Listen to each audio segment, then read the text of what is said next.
શું તમે પણ એવું જ વિચારી રહ્યા છો કે વજન ઓછું કરવા માટે જીમમાં જવું ખૂબ જરૂરી છે? જીમ વગર આપણે વજન ઓછું નહીં કરી શકીએ? તો આ વિડીયો તમારી આ વિચારસરણીને બિલકુલ બદલી નાખશે.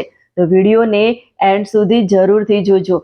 આ વિડીયોની અંદર આપણે વાત કરવાના છીએ કે ઘરે બેઠા આપણે આસાનીથી કઈ રીતે વૈજ્ઞાનિક તરીકેથી એટલે કે સાયન્સ બેઝથી આપણે કઈ રીતે વજન ઓછું કરી શકીએ છીએ.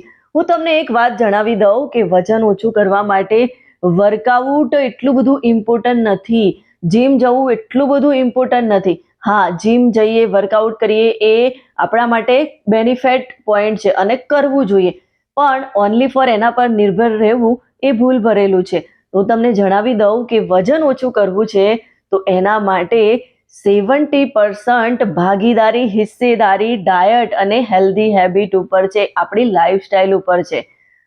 નહીં કે સિર્ફ જીમ જવાથી અથવા તો વર્કઆઉટ કરવાથી વજન ઓછું થઈ જાય છે. વજન ઓછું થાય છે આપણી સ્માર્ટ હેબિટથી. તો આપણે સ્માર્ટ હેબિટને અપનાવવી ખૂબ જરૂરી છે. તો એવી કઈ સ્માર્ટ હેબિટો આપણે અપનાવવી જોઈએ એ જરા ધ્યાનથી સાંભળજો. સૌથી પહેલા તો વજન ઓછું કરવા માટે આપણે મોડર્ન ડાયટ અથવા તો જે બહુ ફેમસ ડાયટ છે, ક્રશ ડાયટ, એ બધાની જરૂર નથી. આપણને જરૂર છે પ્લેટ રૂલ શીખવાની કે આપણા પ્લેટની અંદર કઈ કઈ વસ્તુઓ હોવી જોઈએ. તો 50% હરી સબ્જીયા એટલે કે ગ્રીન વેજીટેબલ હોવા જોઈએ અને સાથે સાથે એની અંદર 25% આપણા કાર્બોહાઈડ્રેટ્સ હોય, ફેટ હોય અને સાથે સાથે 25% આપણી થાળીમાં પ્રોટીન હોવું ખૂબ જરૂરી છે. તો આપણે આપણી થાળીનો રૂલ શીખવો જરૂરી છે કે આપણી થાળીમાં પૌષ્ટિકતા છે કે નહીં.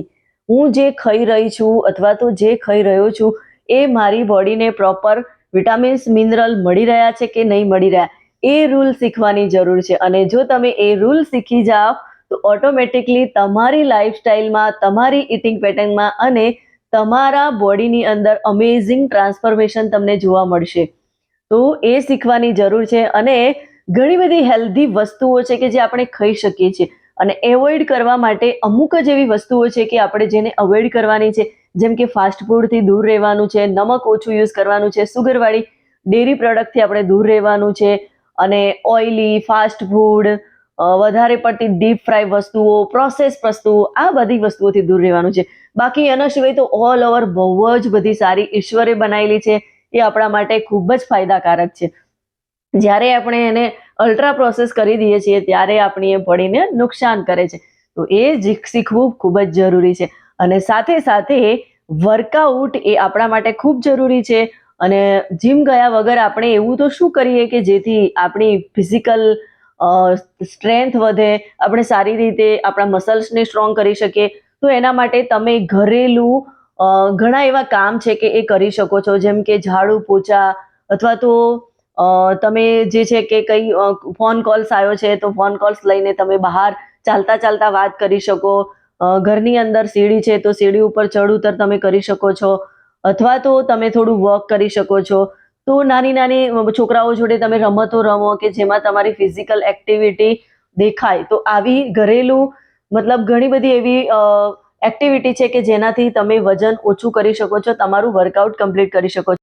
ઓફિસમાં આપણે છીએ તો ઓફિસની અંદર લિફ્ટનો ઉપયોગ ના કરતા સીડીનો ઉપયોગ કરીશું અને ખુરશી પર સતત ના બેસી રહેવાના જગ્યાએ આપણે થોડી થોડી વારે ખુરશી પરથી ઊભા રહીશું, વોર્મઅપ કરીશું, બોડીને થોડી સ્ટ્રેન્થ આપીશું, સ્ટ્રેન્થ ટ્રેનિંગ કરીશું. તો આવી નાની નાની એક્ટિવિટી આપણે કરીને પણ આપણી વર્કઆઉટને કમ્પ્લીટ કરી શકીએ છીએ. અને સાથે સાથે ઘરે આપણે 15 થી 20 મિનિટ ફિઝિકલ આપણી સ્ટ્રેન્થ વધે એના માટે તમે સ્ક્વોટ, પુશઅપ, સ્ટ્રેન્થ ટ્રેનિંગ, આવી અલગ અલગ એક્ટિવિટી, આવી અલગ અલગ વર્કઆઉટ કરી શકો છો જે તમારી બોડીની અંદર ફેટ બર્નિંગ ફાસ્ટ કરી દેશે અને મેટાબોલિઝમ સારું એવું બુસ્ટ થશે. તો વજન ઓછું કરવામાં પણ તમને હેલ્પ મળશે. કાર્ડિયો જેવી એક્સરસાઇઝ હાર્ટ માટે પણ હેલ્ધી રહેશે. તો આવી નાની નાની એક્સરસાઇઝ, અને એ પણ થોડી થોડી તમે રોજ 15-20 મિનિટ કરો તો મંથલી તમે કેટલું બધું તમારી બોડી માટે કરી શકો છો, એના ઉપર ફોકસ કરવાની જરૂર છે. તો આ રીતે તમે ફિઝિકલ એક્ટિવિટી કરી શકો છો, આ રીતે તમે તમારું વર્કઆઉટ કમ્પ્લીટ કરી શકો છો. અને સાથે સાથે સ્ટ્રેસને મેનેજ કરવો ખૂબ જરૂરી છે, કેમ કે આપણી લાઈફસ્ટાઈલ એવી છે, ઓફિસમાં આપણે વર્ક કરતા હોઈએ છીએ, અને એના કારણે ઘણો બધો સ્ટ્રેસ રહેતો હોય છે. બોસે જે ડેડલાઇન આપી છે એ આપણે પૂરી કરવાની હોય છે, ઘરની પણ જિમ્મેદારીઓ હોય છે, તો એ બધું આપણો ઘણો બધો સ્ટ્રેસ લઈ લેતા હોય છે. તો એવા સમયે સ્ટ્રેસના કારણે પણ આપણું વજન જે છે એ વધતું જાય છે, ઓછું થતું નથી. તો વજનને ઓછું કરવા માટે સ્ટ્રેસને મેનેજ કરવું ખૂબ જરૂરી છે, કેમ કે સ્ટ્રેસના કારણે કોર્ટિસોલ હોર્મોન રિડ્યુસ થાય છે અને આપણા શરીરની અંદર બધા કેમિકલ લોચા ઊભા થઈ જાય છે, જેના કારણે વજન વધવા લાગે છે, હોર્મોન ઇમ્બેલેન્સ થઈ જાય છે. તો આ બધું કેમિકલ્સના અંદર લોચા છે. હોર્મોન્સ એ એક કેમિકલ્સ જ છે. તો હેપી હોર્મોન આપણા ઓછા થતા જાય છે. 4 પ્રકારના હેપી હોર્મોન હોય, તો આ બધી ઇફેક્ટ આપણી હેલ્થ પર થતી હોય છે. તો એના કારણે આપણે સ્ટ્રેસને મેનેજ કરવું ખૂબ જરૂરી છે. અને સ્ટ્રેસને મેનેજ કરવા માટે તમે 10 થી 15 મિનિટ જ્યારે પણ તમને ટાઈમ મળે, સવારમાં ટાઈમ મળે તો બેટર છે, કેમ કે સવારે તમે મેડિટેશન કરશો તો એના લીધે તમારો આખો દિવસ ફ્રેશ રહેશે, તમે ફૂલફિલ કરી શકશો. તો એના માટે આપણને મેડિટેશન કરવું ખૂબ જરૂરી છે, જેથી આપણે આપણા સ્ટ્રેસને મેનેજ કરી શકીએ. અને સાથે સાથે આપણી ઊંઘ પ્રોપર હોવી ખૂબ જરૂરી છે. જો આપણી ઊંઘ પૂરી નહીં હોય તો પણ આપણું વજન ઓછું નહીં થાય અને આપણે બીજા બધા પ્રોબ્લેમો ઊભા થશે. તો વજન ઓછું કરવા માટે આપણે 7 થી 8 કલાકની ઊંઘ હોવી ખૂબ જરૂરી છે. અને સાથે સાથે આપણું ડાયજેશન એટલે કે આપણું ગટ્સ જે છે એ સ્ટ્રોંગ હોવું ખૂબ જરૂરી છે. જો ડાયજેશન રિલેટેડ ઇસ્યુ હશે તો પણ આપણું વજન ઓછું નહીં થાય અને વજન વધશે. એટલે આપણા ડાયજેશનને પણ આપણે સારું રાખવું ખૂબ જરૂરી છે. અને એના માટે આપણે ખાવામાં જ ધ્યાન રાખવાની જરૂર છે.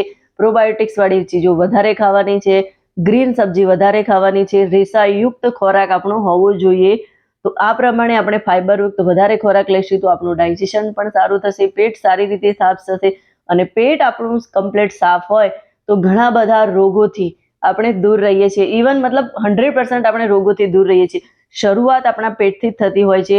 જેમ પેટ ખરાબ થાય છે એમ આપણે રોગોનું ઘર થતા જતા હોઈએ છીએ. આપણા શરીરની અંદર રોગો વધતા જતા હોય છે. તો પહેલા તો આપણે આપણા ગટને પણ સ્ટ્રોંગ કરવું ખૂબ જરૂરી છે. તો આપણે આપણા આ રૂટીન લાઈફમાં એની સાથે સાથે આપણે બોડીને હાઇડ્રેટ રાખવી ખૂબ જરૂરી છે. તો પાણી પ્રોપર પીવું ખૂબ જરૂરી છે. મિનિમમ 3 થી 3.5 લીટર પાણી પીવાની જરૂરિયાત છે. એથી વિશેષ કેટલું પાણી પીવું જોઈએ, ક્યારે પીવું જોઈએ અને કેવું પાણી પીવું જોઈએ એ બધા જ માટે તમે એક વેલનેસ કોચની સલાહ લઈ શકો છો. એ તમને પરફેક્ટલી ગાઈડ કરી શકશે કે તમારે કેટલા પાણીની જરૂર છે અને કેટલા પ્રમાણમાં અને કઈ રીતનું પાણી પીવું જોઈએ. વોર્મ વોટર પાણી પીવું જોઈએ, ઠંડુ પીવું જોઈએ કે ચિલ્ડ વોટર પીવું જોઈએ, આ બધું તમને જાણવા મળશે.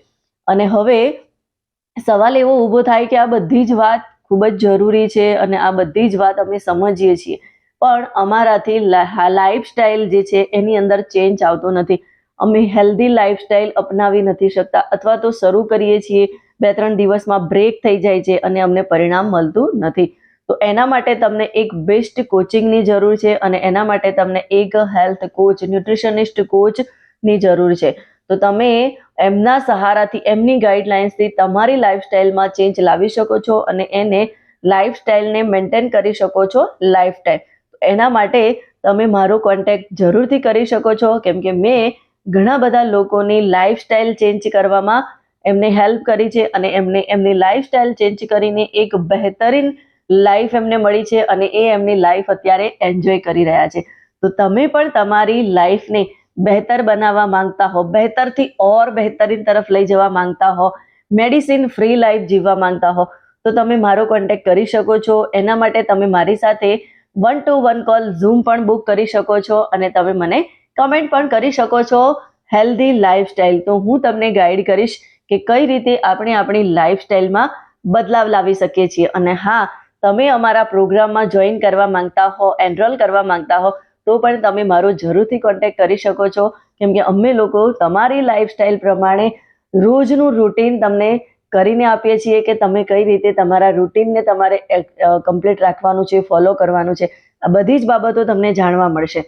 વિડીયો ગમ્યો હોય તો લાઈક કરવાનું ભૂલતા નહીં. અને હા, આ વિડીયો તમારા ફ્રેન્ડ્સમાં અને ફેમિલી મેમ્બરમાં જરૂરથી શેર કરો કે જેઓ વર્ષોથી જીમમાં જાય છે, વોક પર જાય છે, પણ વજન ઓછું કરવામાં એમને સફળતા મળી નથી. અને આવા જ લાઈફસ્ટાઈલ હેલ્ધી રિલેટેડ ટિપ્સ જાણવા માંગતા હો તો ચેનલને સબસ્ક્રાઇબ કરવાનું ના ભૂલતા.